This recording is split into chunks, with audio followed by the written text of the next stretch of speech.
What's up, guys?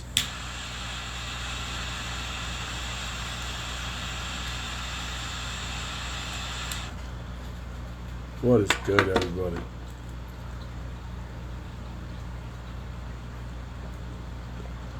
What's good? Got my aunt in the chat. Good people. Man, I can't complain, dog. It's been a crazy month, but bitching wouldn't do me any good, and at this point, we just keep fighting. So a couple quick things while we got a couple people here, and I'm waiting on Rare to jump in. This is gonna be the last Friday. Thank you for the hat.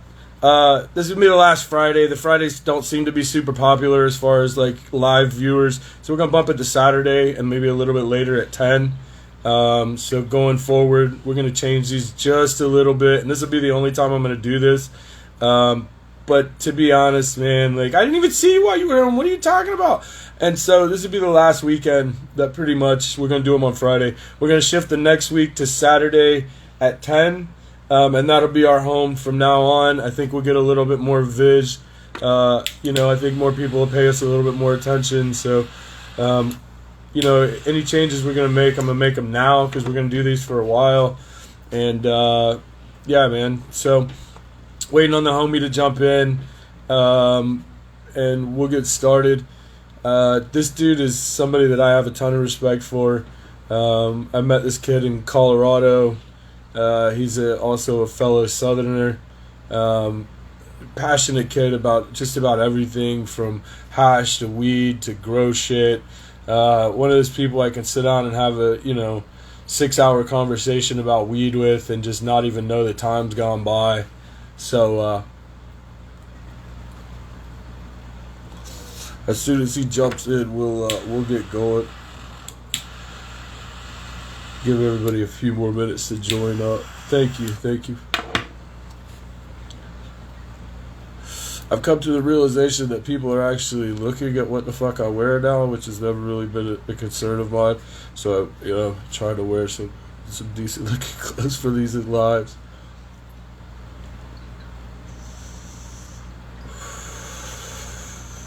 Let me hit him up real quick.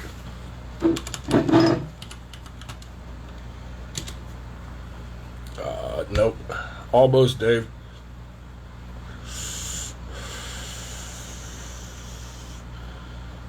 Let's see.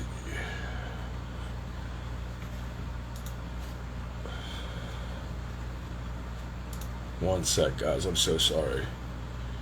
Trying to get... Yeah, I know.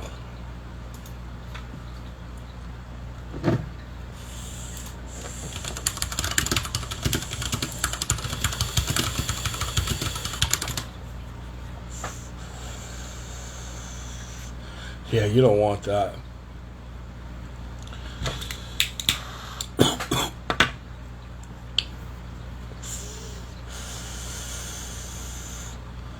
One sec, guys. I'm waiting for Rare to join in, and we'll get this kicking off. We got a few folks already, so that ain't bad.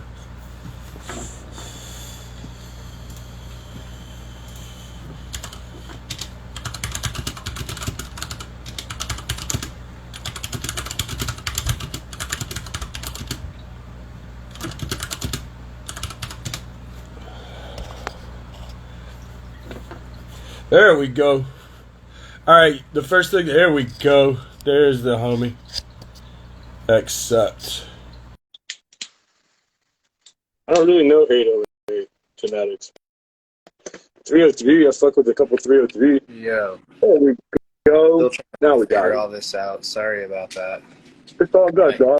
It's all good. Lots of people haven't done this before. I hadn't done it before until I had to do it on my own. So it's something we're all figuring out. Nice. I don't think everybody's going to get super butthurt. So for those that don't know, like I said, one of the coolest people I met when I was in Colorado, to be honest with you, fellow Southerner. One of the few people I can sit and talk for 6 hours about weed and we still not cover everything. A little bit of experience on just about every facet of the business, from grow extract, one of the few individuals that I know that does both solvent and non-solvent. Been pressing rosin as long as I have.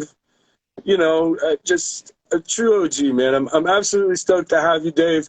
For those that don't know, this is Rare Extracts. An absolute legend in the game at this point. Thank you for having me, man. Can you hear me all right? Yeah, I can hear you. We're good. Cool. Awesome. It's great to be here. It's good to catch up with you. What are you smoking on? What am I smoking on? This is Gelato 33 Zebra Cakes. I got to look at who the breeder was, but it was one of those that got thrown in the room, ran it out, impressed the fuck out of me. Just a heavy, gassy, burnt matches kind of nasty thing going on. But yeah, out of this last couple of rounds, man, it was one that was a standout. What are you smoking on?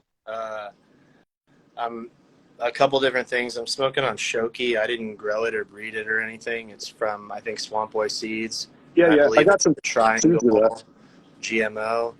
Yeah. A friend of mine grows, his name's Brent. He grows organically, and I get the privilege of processing his material occasionally, and that's what this is. Try to show the camera a little bit. Man, I wish I had a better cam.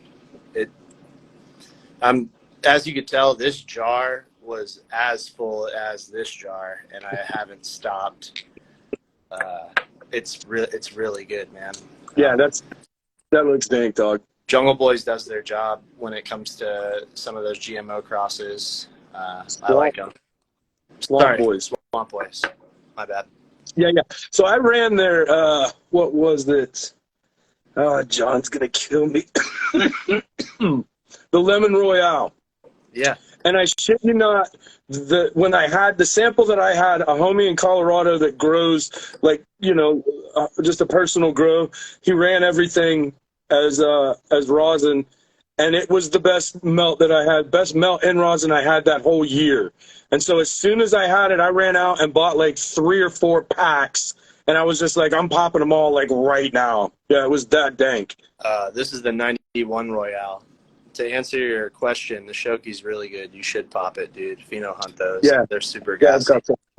This is the 91 some. Royale by Skynet. I grew the 91 Royale out in my greenhouse, and I grew out the Skynet, and I had enough, you wash strain specific as much as you can, and then you have those 500 gram, 1,000 gram fresh frozen bags that don't really make it into the wash. So I just kind of did a blend at the end there, and that's what those things were, just from a little personal backyard grow. Nothing crazy. So just because you just said the word, and it made me think, and it's something I've always wanted to ask: single strains or blends? Man, for me as a processor, it depends on my relationship with the grower and what their necessity for my processing is. As a smoker, I really like strain specific, and if I'm hunting phenos, I want to know the phenos first before I start just calling a plant a plant. I'd really like to know, if we're hunting, say I buy a 12-pack and I get 6 keepers or 6 females that I'm able to take clones off of and put into flower, I'd like to know what those 6 different phenos taste like if I can have the opportunity. If I can't, it's okay. But the thing nowadays with blends that I notice as a hash maker is I have a hard time discerning if it's a strain that somebody like yourself, a breeder, created, and it's got that cool name because you came up with it, or it's got that cool name because a hash maker decided to blend those 2 strains and he gave it a new name. And then I see what you're saying. That started popping up a lot, yeah. Because if you're out there looking for some plant that I named, let's just say I called it Purple Juice, and it's because I ran the juice and I ran Purple Urkel via hash, and I mixed them together. Yeah. It could be confusing to a patient who's like, oh, I'm looking for a 12-pack. Who's the breeder of the Purple Juice? And they're like, man, that's that hash maker's ego. That wasn't the breeder at all. That was just that guy who thinks he can wave his magic wand and rename whatever he wants to name. So I have a mixed emotion when it comes to strain specific or blends. Blends in regards of they can be good, they can be bad, but I really, if I'm breeding or if I'm pheno hunting, I really want to do strain specific runs, and if I can even top it, pheno specific runs. Yeah. So if you're, I see what you're saying as far as doing, uh, especially because of trichome heads and trichome sizes when we're doing solventless, that matters. And that's especially if we're pheno hunting, like running specific individual plants absolutely matters. But as a I smoker, mean, some of my favorite BHOs, especially, and some of my favorite dry hashes have been a well put together combination of flavors. bro, But I see what you're saying. I hate when people absolutely, and any hash maker, instead of just putting even the blend of strains, tries to rename it. And that's something we've all seen in a commercial lab all right. hundreds of times, I'll you touch know. I'll touch on it even deeper. So we had a relationship with a dispensary / grow out of Oklahoma City called Craft, and I loved processing for Craft. And Craft had a bunch of really citrusy strains, and one of them was like Dirty Sprite, one of them was Lemon Lime. There's all these different, the Dirty Sprite is kind of something we came up with, but we really didn't know what to call it, so we called it Dirty Sprite. We started coming up with different blend names, and we still have DMs from people that'll be like, hey, when are you going to do that Dirty Sprite for Craft again? Or when are you going to do the lemon lime spritzer again? And it's like, the lemon lime spritzer was a specific collaboration, and we don't have opportunity to that anymore, and it was a blend. So in order for us to make that again, we would have to have that specific opportunity, and they would have to grow those specific plants, and we would have to be able to blend them that specific way. So it's cool that like somebody like yourself says that, because it lets me know that, like, hey, it wasn't, that work and that blend name and that creativity that you guys in the lab come up with that name. It wasn't a waste of time. Right.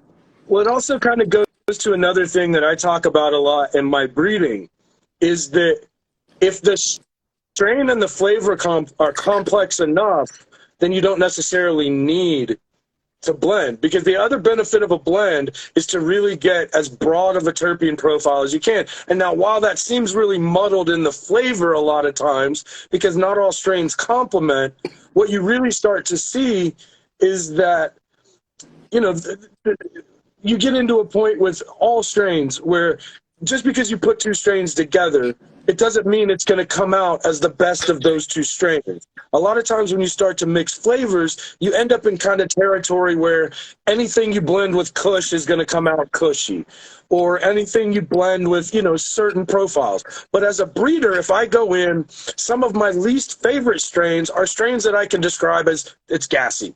Well, gas is great, and we've all been smoking gas since the 90s, but like if it's one note gas, that probably interests me a little less than something that's gassy and this Thai food thing and there's a GMO kind of oniony thing.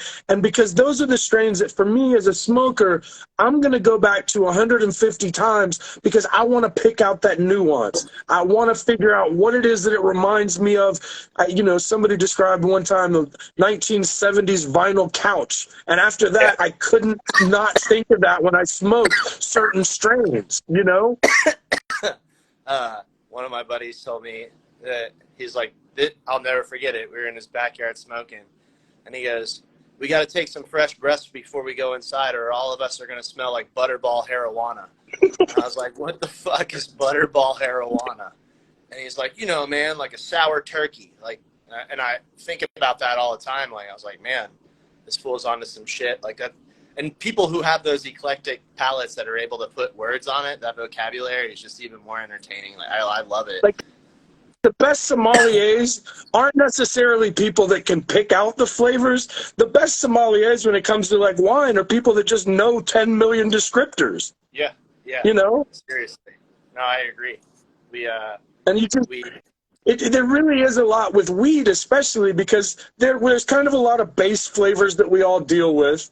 And, you've got your gas, you've got your kind of berry, you've got your citrus, and this and that. But I think even today and going forward, the strains that tend to get the most attention are the strains that are the most complex, the most broad, or the most unique flavor. Yeah. Something that we haven't seen a million times, or something that reminds us of something in the past that we maybe don't see as often. Yeah. It's a shame when you have one strain that has 6 different phenos out there, and that's, people don't know that, the Gary Payton and the OZ Kush, the Gelato are all from the same pheno hunt, and that they started having to get creative with different numbers and names because there was just so many different flavors and all of those different numbers. OZ Kush is a great example.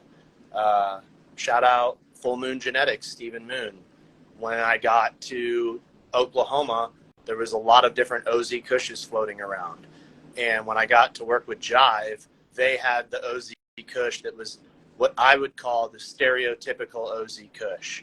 What you would know, like that sweet, gassy, funky, like it's even hard for me to explain on, like, I don't have the vocabulary for it. Right. All that I know is, all I think of, again, is a parking lot at the Holiday Inn. 2 days before the Emerald Cup, I got to meet my buddy Tim Adams, and he was like, Here, this is from the Fields guys. Fieldsy gave me these. And it was 2 little baggies wrapped in, they were like trash bag ends, like tied in knots. Right. One was OZ, one was Skittles. And it was just these little wads of flour. And we had to get there early because the Ego Clash that I had gotten invited to that year was like 2 days prior to the Emerald Cup. So we were just out there kicking around, meeting with friends. And he was like, try this shit. And this was like 2015, 16, I think, 16, 17. And it had to be 17, 18, actually. And anyways, and it was outdoor. They told us that too. They were like, dude, this is outdoor, California grown, OZ Skittle. And the 2 strains were so pronounced, and I couldn't find that. And they called it OZ number 4, I think is what they called it.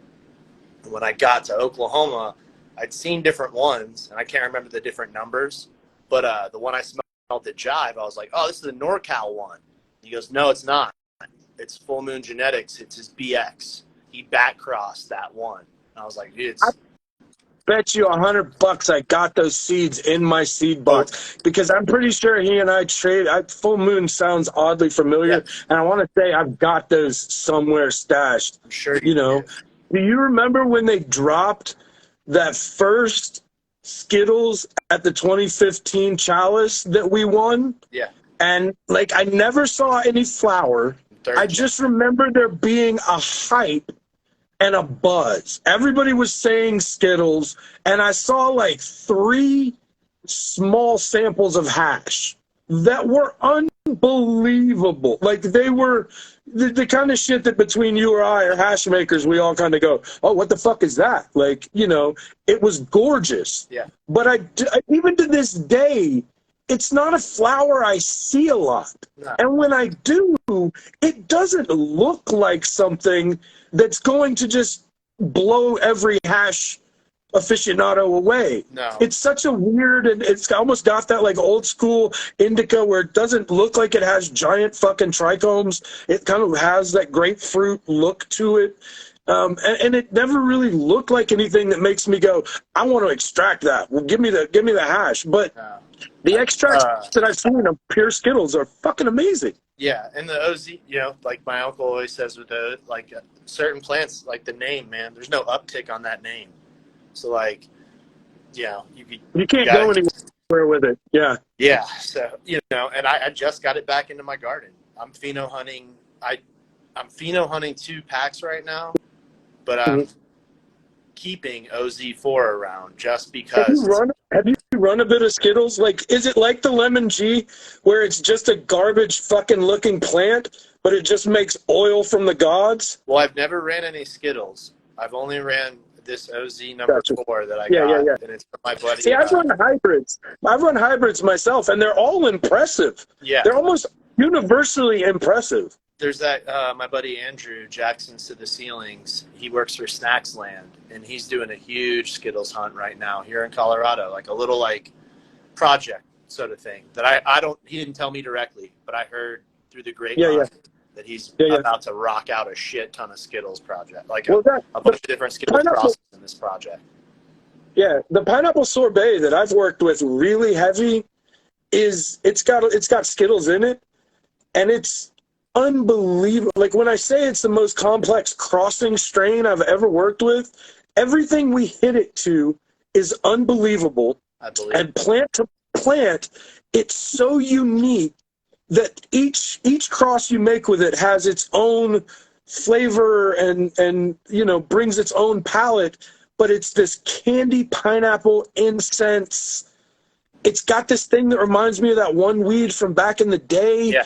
That it's just this old school Thai funk, but it's not that super peppery Thai. It's like almost in the background where you go, fuck, man, that reminds me of back in the day. Like, I got to hit that again. And it's just, I want to all thank those Skittles crosses are, yeah. and Medusa Melts or Cicada Labs. They both got packs of that pineapple sorbet at Hagen Hash, which is really cool to see like hash makers pick up those packs. Yeah, dude, that shit is unbelievable. I still, like, it's been a group project, so it was one that I did F2s of. Leo's seen them and told us that the line that we worked was some of the best that he's ever seen from that. They went over to Spain, and then they worked with them there. Like, a bunch of breeders in Spain have worked with the line that we worked with. And so I kind of ran it to an F4 recently, and then I'm done with it. I'm going to go back to the F1s and we're going to do something else, because if what I found there is as special as what we've seen, what's left there is still got to be unbelievably amazing. Still a lot of work there. There's still time. It's not like, it's not like the chems. Like with the chems, when they finally busted those other odd seeds or whatever, none of those strains really had any staying power because they weren't as good as the original. But the reality is with some of these other lines, and especially these like NorCal vintage genetics, however they got to the market, that's what is behind so many of those amazing crosses are the hard work that people have been doing in the Mendo Hills for 40 years, 50 years, 60 years at this point. Speaking of which, I just saw that Tom Hill's property's up for lease. Did you see that? I didn't. Yeah, it's $27K a month. If anybody listening wants to rent a spot, 16 acres up on the hill, it's $27K annually. You can grow the shit out of some cannabis up there. And it's up on Spy Rock, Upper Mendocino. Hallowed ground to some. Yeah. It's a special spot. It's on his Instagram if you check him out, Tom Hill. That's funny. Is he not doing anything anymore? He's reading. He's working on projects, but I think that specific plot, they had a lot of spots. Yeah.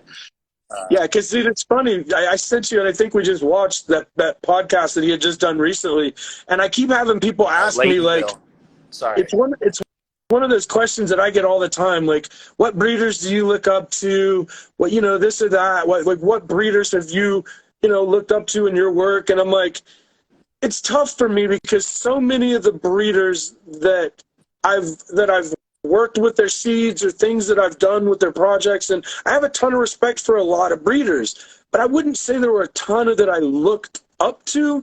But Tom Hill was one of those whose work has influenced my work to the greatest degree, in that I've probably worked with more deep chunk and deep chunk hybrids than almost any other strain that I can think of, and it's one that even today is still, I'll be making more deep chunk crosses in the future. Yeah. It's a special plant, man.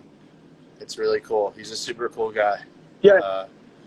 I was super stoked to, of all the people that I would love to talk to, like, he's one up there because there's so many questions that I have about that deep chunk line that I don't know have ever been publicly addressed. Just kind of the origin of those seeds, where they finally got to when he released them commercially, once they started to pop up on seed sites in the early 2000s. And then kind of, just a couple other odd questions about, how far it had been worked. What were the true origin of those seeds? Did you listen to his episode on the podcast? I think that's what it's called. That I sent you, that you and I talked about? Yeah, it was awesome. Yeah. It was awesome. I think that's what it's called. I could be incorrect on it. I think that was right. Super cool. And, if anyone is listening and doesn't know who we're talking about and they want to get insight, Tom Hill's podcast episode is really good. But, triple OG in the game. One of the first people I ever saw, like, dude, I had seen hash made, but I had never seen freezers stacked along the side of a house, like down that. Right. And I was like, what are all these these for? I thought he was like a hunter or some shit. And they were like, that's all the trim from the outdoor harvest. What? I was like, that's what you guys do with it all? And they're like, yep, it all goes into these freezers and it freezes until we sell everything. And then once we sell all our pounds, we don't touch these freezers until generally after the new year into towards the spring. And then we wash it and we'll use that to make some money, you know, but we try to treat it kind of like the way it looked to me was they treated those freezers like savings accounts. Yeah. And I thought that was really cool to see somebody do that and to see, you know, because we were new to it coming from Florida. We didn't really know. We knew how to grow cannabis, but we didn't know, like, you know, how the operations go and what you do with all that stuff after you're done trimming and things like that. And he definitely educated us on that, at least in that regard, from insight.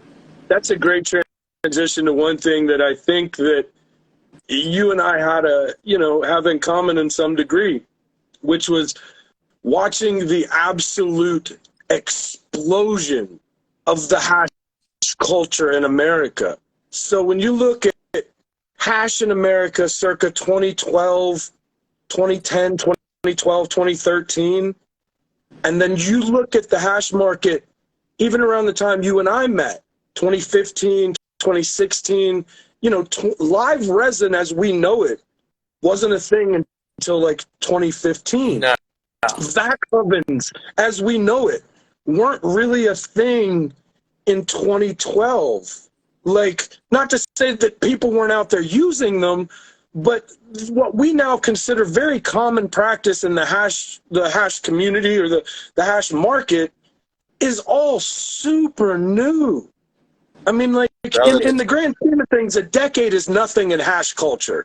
But the explosion that happened from, we'll call it 2013 with the beginning of legalization and what is now the industrialization of the hashish market in America, we went from any hash in this country was largely brought in to now there's probably very little imported hash in America anymore. Yeah, it's hard. Yeah, well, I would agree with the second sentiment. You don't really see many guys showing up to the sesh with any Afghani or like, you know, Nepalese or Moroccan. Right. But a decade ago, that's all the hash most people would have known unless you were a grower and ran your own material. Even in Amsterdam, the processing equipment and the techniques were not advanced. So like when you would take a trip to Amsterdam, like myself, like I was an electrician from 2000. I got an electrical trade right out of high school. So end of 2003, beginning of 2004, I was an electrical helper. They told me in the trade 2 weeks in, or 2 months, sorry, you get 2 weeks of vacation after 2 years. Mm-hmm. And that blew my mind. I was like, so I get to go somewhere for 2 weeks, and immediately my first trip was Amsterdam. It was a no-brainer. And we went over there, and you'd look at these hash menus in the dispensaries. There wasn't any, BHO was not even thought of. Like even at that time, the reason we went to Amsterdam was to get seeds. Because like I said, I was an electrician, so like I remember taking down some lights in a parking lot, 400-watt Cobra heads, and my journeyman looked at me and goes, you put one of these in a closet, and it'll be like you harness the sun. And I go, I kind of laughed. I was like, LOL. He's like, no, you don't understand. You grow weed under this thing. And that was all I needed to hear. And I didn't know about California, so I went to Amsterdam and I got seeds, and I brought them back. And when I went to Amsterdam, all of those menus were Nepalese, Moroccan, Lebanese. They were different. North Africa, almost exclusively. No, and it wasn't microns. Like there wasn't really much micron rating. It was more so if it was really good full melt. And I didn't know this. The first day or two, I had this whole list of things to do. And one of those things was to go to what was called the Pollinator Company. And what I later realized was the Pollinator Company was owned by this lady called Mila Johnson. But I didn't get there for the first couple days. So I'm just buying all this hash. And a lot of it was Dutch ice. That was what we preferred to smoke out of the vaporizers. And what we later found out was a lot of what we were calling Dutch ice, or what they had on the menus as Dutch ice, was full melt. And we would mix that into like the really good bud that we got. And like you said, here these days, I didn't see it take off as far as advanced techniques and non-solvent hash making. I didn't see it ramp up until 2012 to 2015. for BHO, if you were paying attention, 2012 to 2015, closed loops were just getting like really dialed in, but they existed prior to that. Yeah. So to say that like for sure, only, but they were super uncommon. Very much so. Bro, they were not. It was not even as common as 2016. By 2016, closed loops were getting around. You remember that company? I mean, even at Way to Grow, it was called Timnesiums. They would have a countertop closed loop extractor. And that was like 2009, 2012, in that window. Right. We would laugh at them because we were all open blasting in our backyards and shit. So that's what I was gonna say. The first time I ever made BHO was in 04.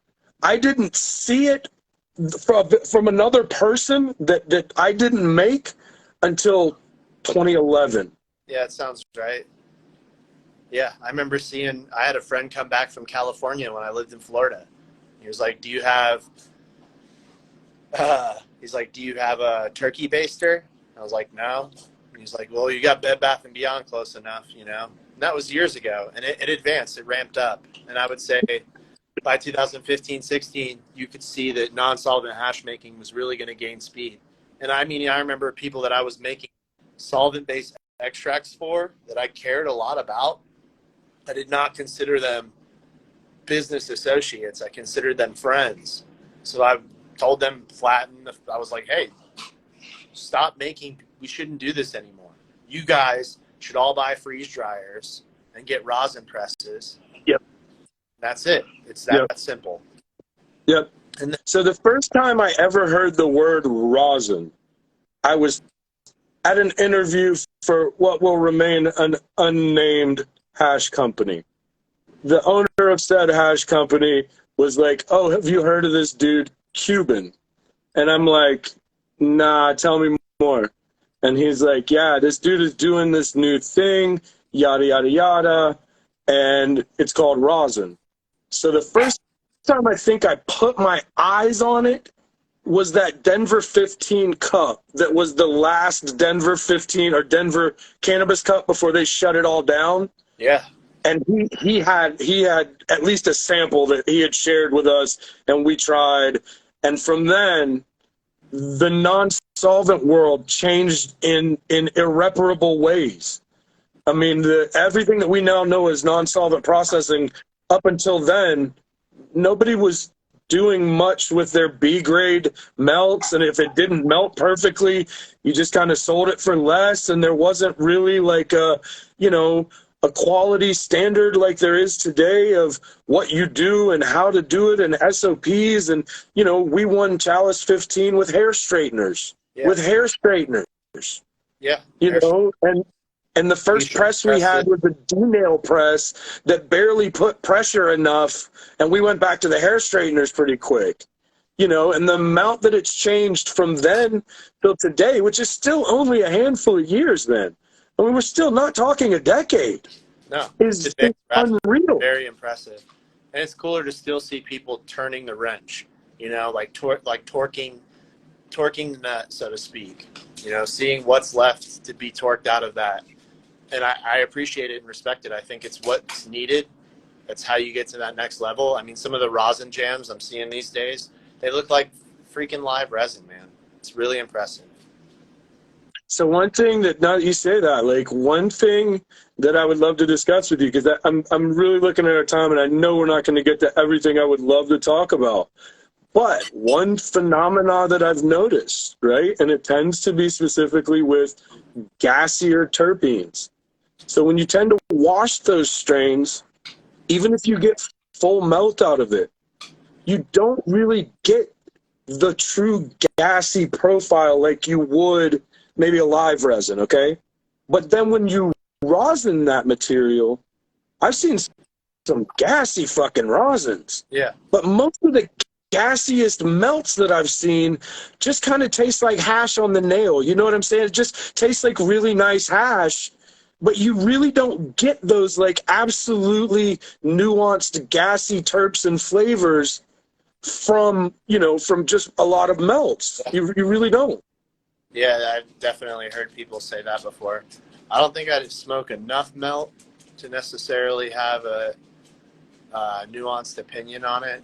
I think, you know, I should probably smoke a lot more melt for how much access that I do have. Right. Well, But let's I usually be honest, man. If it's not on quality. if it's not absolute 6-star melt, it should go in a rosin bag at this point or into edibles. Yeah, I mean, at this point, we don't even sell melt, to be completely honest. Yeah. Like, just because, number one, I smoke a lot of hash myself, and if I'm taking multiple dabs a day, let's just say, you know, upwards of 5 to 6 dabs a day, and that's low end usually. Like, I don't, man, like, all right, hear me out here. This is not like I'm gonna try to sound as chill as I can about this when I say it. I don't think we're advanced enough to be like running around smoking only melt, because it's the cleaning techniques that are required. You have to run around with like these like alcohol trays and these little Tupperwares, and just like, I don't want to, like, not that I'm always worried about what other people think, but in a certain aspect, I am. Like, and I admit that. Like, I do have a concern with what other people see when it comes to cannabis, because we've always been touted as like potheads and stoners. And that always comes with this bad connotation. And I don't want to raise that as like this guy who has to like not only smoke hella weed and fucking bust out this blowtorch and have all this flammable shit around, but here's all my cleaning practices and techniques that I have to lay out and explain to you as well. So what you're saying, and let's just say it the shortest way. There's too much left that has to be removed. That's not at a purity level that is absolute, and that's really the problem. Is that even really great melt like sift, there's still a lot of wax and plant there, bro. Thank you. Trichomes are made up of what? A what membrane? You know, like, let's not placate ourselves. We all, if we didn't go to science, and we're all proud of when we dropped out, let's at least act like we have Instagram and talk to people about weed. Let's give ourselves that credibility.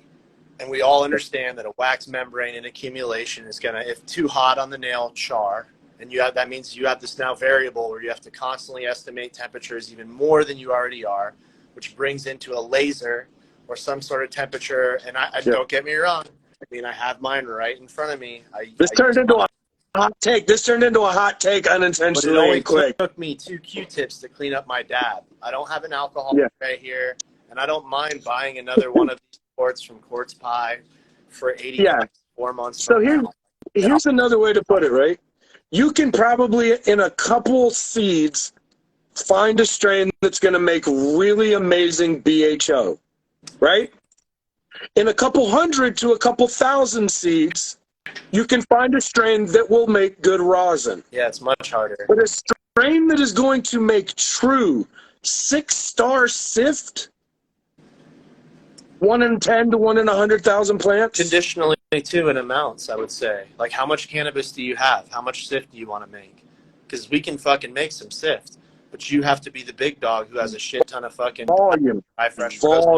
Or we're hard. And that shit is time consuming. Exactly. The only 2 times I've seen shit tons of really good sift made is when there's shit tons of really good cannabis made. And that's either when it's cured or you have such a cold environment that you can perform sift extractions on fresh frozen heads, which is even more. The way that we used to do it was with a Trim Pro automatic that was air powered. The Trim Pro automatic has a bag on the bottom that's a mesh bag. We would take that mesh bag and line it with another 220, and then a 25, and then a trash bag. Something about trimming fresh frozen nugs inside of a greenhouse with that Trim Pro automatic running air powered at like 40 degrees, 30 degrees. I mean, it was like, there were certain nights it was snowing when we'd be harvesting. And we wouldn't even be able to get that harvest down if we didn't have that greenhouse to drag those plants, because all of our plants that we grew at that point were full term. So like, for us to sit there and play that game of like, are we going to sit here and trim this and let it all fall into a bag and hope that the resin doesn't get away? I didn't want to do it. So I put a trash bag around that catch bag, and we got so much heads and resin on the bottom of it. But even live, it was so much more malleable and sticky that I couldn't work with it. So we would have in these trash bags just these like balls of, wouldn't be a full spectrum resin because we had those 2 other micron bags outside of the mesh bag, but tons of red hairs and other shit escaped from those. It was not an airtight seal by any means. There was no right. solvent. Right. Just basically. Now, like you said, that is really, and like I was always dubious of the term extract artist, but when you see somebody that can truly grow material and produce something that, like you said, is a sift and a true top quality sift. Oh, Cuban, dude, is probably the best. Yeah, one of the few that comes to mind off the top, right? Yeah, Cuban Hash Queen and Cuban, even else makes like Simply Adam, like the donut guy. Yeah. Like we would go to the booth at like the Emerald Cup back in like 2018, 19, and back then his grams of full melt were like $70 to $90 a fucking gram, and you would get back to your hotel room and they'd all be caked up, whether it be humidity or me not. And I get like certain people being like, well, I should add a cooler with me and an ice pack and this and that, but it's like, why is rosin at 20 to 30 a gram smoke better, taste better, and doesn't cake up from my trip at an event to my hotel room? That's the one thing, again, the control of variables. If you're going to smoke melt, you got to smoke that shit with intent. You've got to go through all the procedures to maintain it. Yep. And like I said, man, it's like both from a grow perspective and from an extract perspective. And what I tell people a lot of times is that in breeding, if I can make a strain that's going to make great hash, it's going to smoke great as flower. I've never seen a strain that produced amazing non-solvent hash that wasn't also at least a good smoke. Yep. I mean, I can think of one or two that aren't great plants to grow. Like we said, the Lemon G, and even what I've seen of Skittles, like they're maybe not the most amazing visual bag appeal plants, but they smoke fucking awesome. My uncle had this plant called Tarberry, and it was from some shit that he did with Tom Hill. And that shit was a really good smoke, and it didn't grow big buds at all. It was very popcorny, heavy internodal spacing, lots of frost all over the stalk. And he would tell me, and this is back in 2009, 2010, he'd be like, if we made more non-solvent hash, we would grow rooms of this plant. It was like the reason that we don't grow more of it is just because we grow it for flavor, just to smoke, joints and bowls of. It was one of those cultivars that was made for hash, but at that time, we weren't really heavy hash makers. So, in 2009, I was, just kind of gaining my speed and learning what I wanted to do in the industry. And Tarberry is one of those plants that I look back on and wish I could get that plant back and run it. There's a lot of those weird things. Here's the weird thing, though. I mean, we look at a lot of strains like even Urkel, Cookie, strains that, are not the most commercially viable strains that you don't tend to see in big commercial grows super often, but that still somebody out there still got a cut of that shit just for the taste. Just they run a couple organic plants of it just to have a jar every now and again. Dude, we grew a plant, and I could be wrong about where it came from, but I believe my uncle told me it was from the Hill Temple Collective.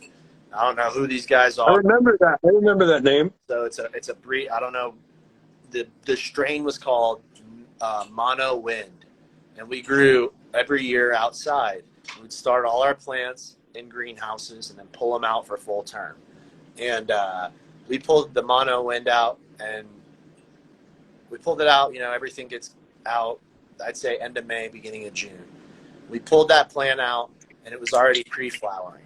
And I remember looking at my wife and my uncle and everybody, talking to each person about it and being like, what the fuck is up with this plant? Not an autoflower. It got as tall as me or you. It's a big motherfucker. It vegged just as long as the other ones, and it was grown from seed. But as soon as it changed light, I guess maybe that is what autoflower is for all I know. My lack of understanding when it comes to genetics and breeding and et cetera. But when we pulled that plant out from that greenhouse, which is just light shade, it's not light depth, nothing crazy, nothing like that. Just standard 60-foot weather guard greenhouse. We drugged that son of a bitch out in a 40-gallon smart pot, and I remember looking at it and being like, this thing's pre-flowering. And by August, it was done. Mid-August, that plant was done. And it was frosty as shit. Yeah. big, nice, dense buds, no hermaphrodite, no herming, no seeding, like that, and no clones. Yeah. I had no backups, nothing. Yeah, and I mean, dude, that's the worst part is like the ones that end up really impressing you are almost always the ones that got away. And it's like, here's the thing, right? I've seen thousands and tens of thousands of seeds popped, and it's like there's always this thing of like, don't get attached to any one lady because you never know when she might not, it might be the last time you see it. But always remember that flavor. Yeah. Because that flavor will come back around. The gene pool is now exploding at a rate that we've never seen before. There's more people making seeds now than ever before. There's more people consuming weed now, I think, than ever before, because you have states, large populous states in the United States where it's legal to do so. And we can grow more now than we've ever been able to. But what we're seeing is this massive influx of different flavors that some are brand new, some are new combinations, some are old favorites. But like every time I see somebody say, well, X strain is dead, I'm like, well, what did it taste like?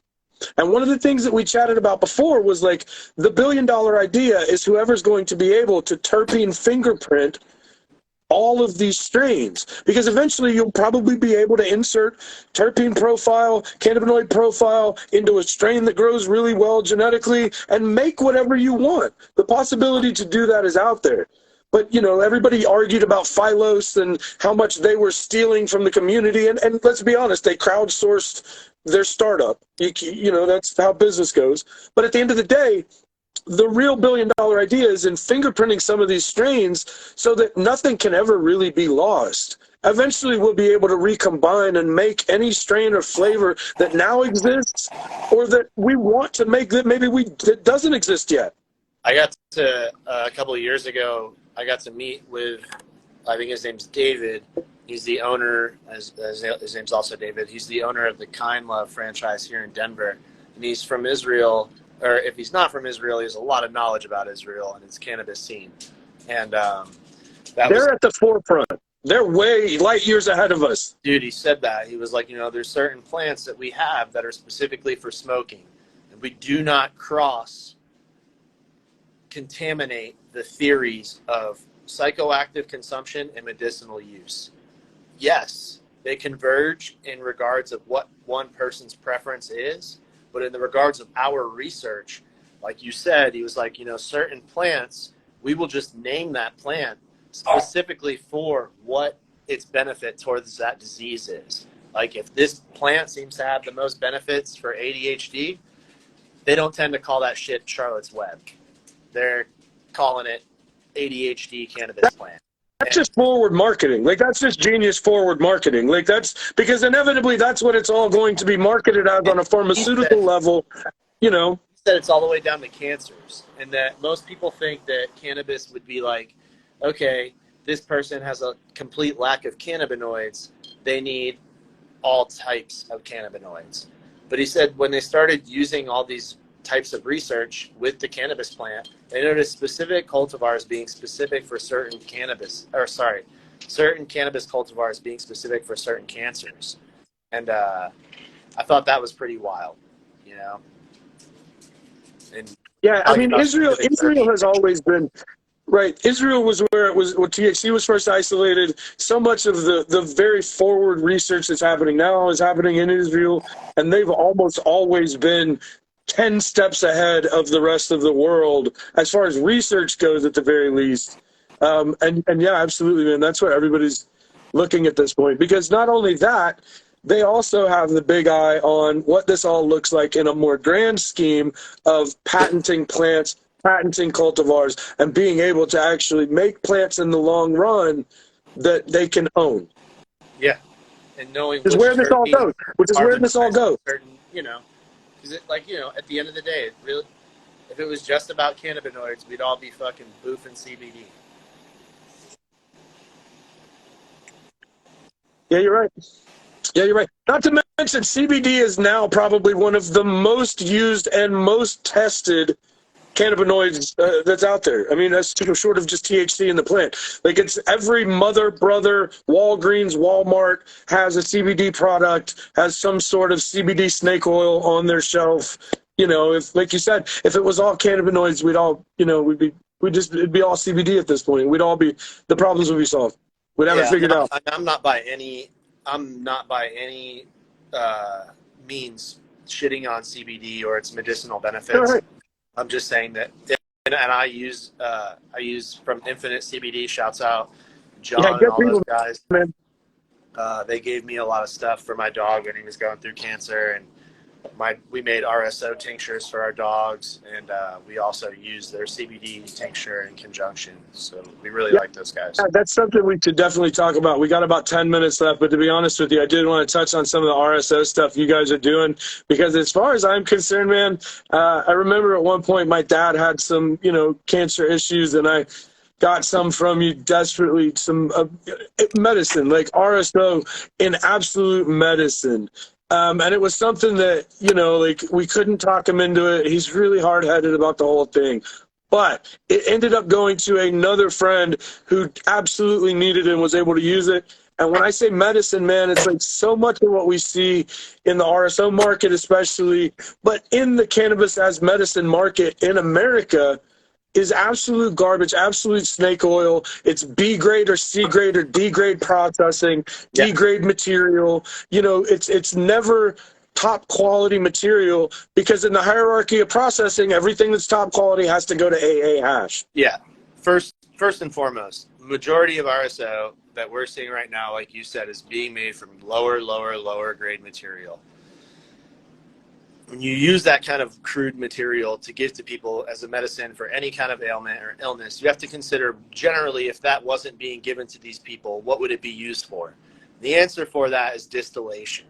And the reason they would distill it is because it's so poor. And generally, when you distill anything, if you're a fan of alcohol, they call it the heads. The first couple minutes of the distillation or first couple volumes, you don't drink it. It's completely toxic. Garbage. The same thing happens with cannabis.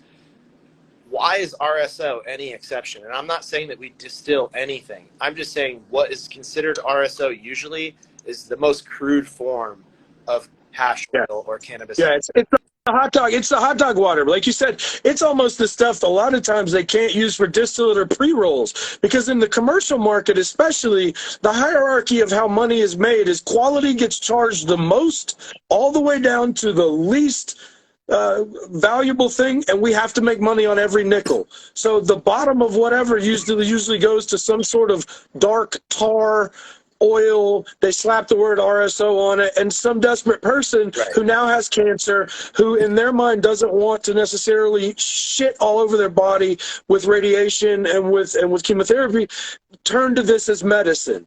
And so many people, especially in Colorado, so many people go to Colorado thinking, I'm going to go out there and get medicine. And even in all of my time in Colorado, I never saw an RSO product that was anything like what you guys produce, because most of what we saw there, like I said, in a commercial setting, is the bottom of the bottom. Yeah.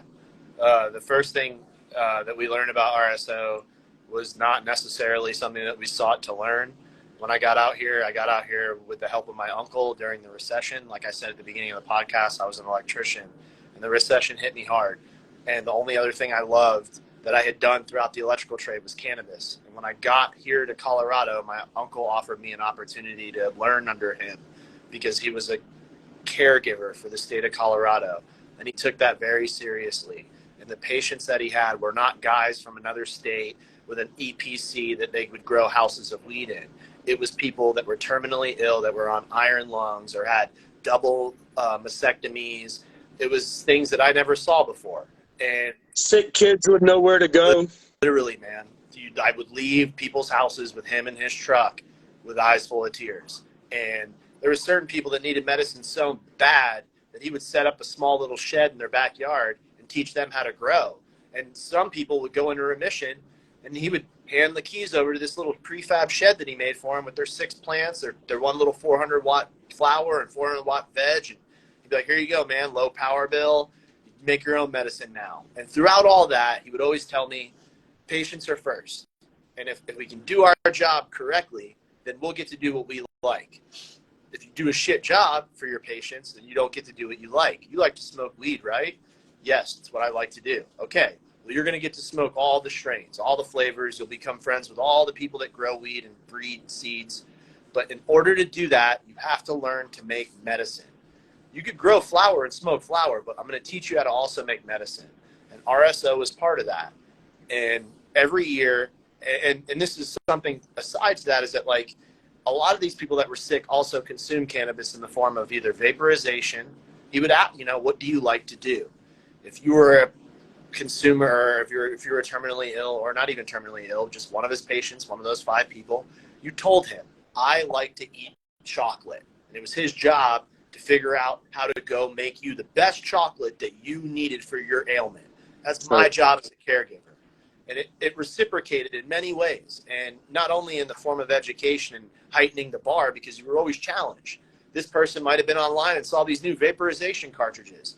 Now it's your job to make the most pure one with no additives, no adulterants, just the best thing you can for somebody who you love that has given you their faith. They've put their entire trust in you.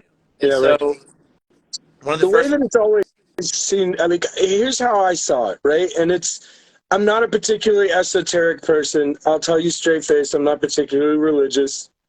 But there's something about the plant that is a little bit higher level, in a sense that when you take care of it and when you put the people that consume it first, it takes care of the rest, right?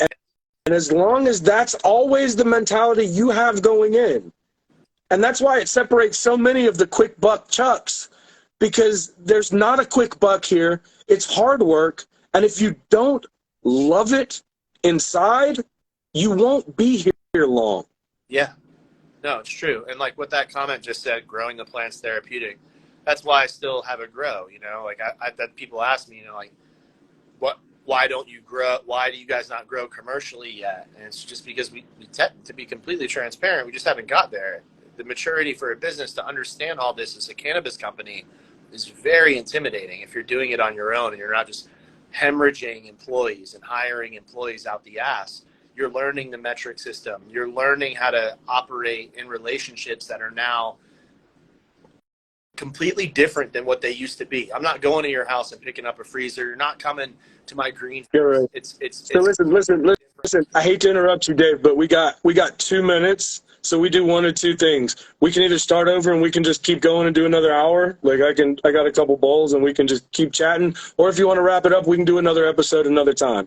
Yeah, let's do another one. Let's save it for another time. I think that's fine. So any plugs you got, man? Where can people find out about you? Where are you at?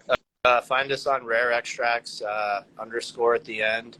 We got deleted. We had 20,000 organic followers. We went to Oklahoma. We had 12,000 when we got there, and we got 8,000. Check us out on Rare Extracts. That's the new page. There's only like 1,500 followers. You're not going to see like that crazy amount anymore. But we're trying to. But it's got your link. It's got your link tree there where everybody can find all your other assorted anywhere else to contact you. Yeah. And if you guys want to check us out in Oklahoma, if you're a patient in any legal state that has a medicinal card, Oklahoma has the first visitor policy. You can apply for it on okcmed.gov, I believe. You just type it in omma.gov, visitor card, and you can come to Oklahoma and buy the RSO that we're talking about, or the rosin or BHO. Yeah, and anybody that sees Rare Extract anywhere, understand it's an absolute sign of quality. I've never seen anybody else with a cleaner lab or that dedicates themselves more to, making sure that the I's are dotted and the T's are crossed. Like one of the most meticulous extractors I've ever seen. I've seen your lab. I've seen multiple labs of yours, multiple areas. It's a quality, man. If you see Rare Extracts, go pick it up. www.terpfiend.com, terpfi3nd.com. Go get some seeds. Go get some extracts. If you're in Oklahoma, I appreciate it, Dave. Always great, buddy. Much love, Mad love. Peace.